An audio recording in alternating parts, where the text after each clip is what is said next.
There are currently active wildfires in British Columbia, Alberta, and the Northwest Territories, Saskatchewan, Manitoba, and Ontario, as well as New Brunswick.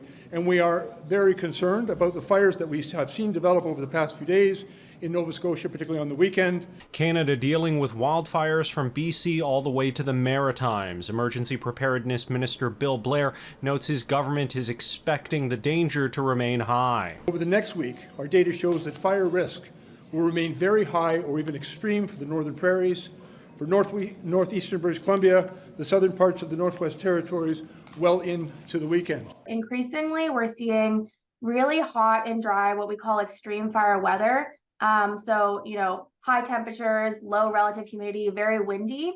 Once a fire starts to grow in those conditions, it shows what we call really aggressive fire behavior. Our suppression systems don't work nearly as well because it's not safe to put crews on the ground. We can't use aircraft due to smoke. PhD candidate Jen Barron says Canada needs to rethink how we battle wildfires. Policies employed in the 20th century were built for milder weather and aren't working as well today. Total fire suppression aims to stop all fires as early as possible, but mitigation includes tactics like allowing smaller fires during milder weather when they're unlikely to become large-scale disasters. Total fire suppression is not a viable strategy moving forwards, and we need to invest in alternative approaches, including more proactive mitigation of land management. Barron notes that historically, Canadian forests would also have more biodiversity, which includes trees that are more resistant to high temperatures.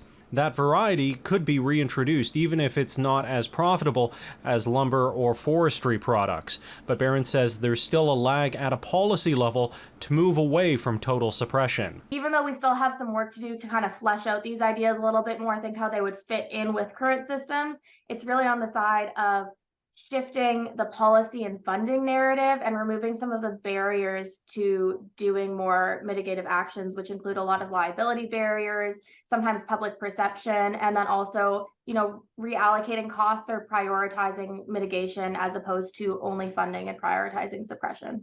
In Ottawa, Xiaoli Li, City News.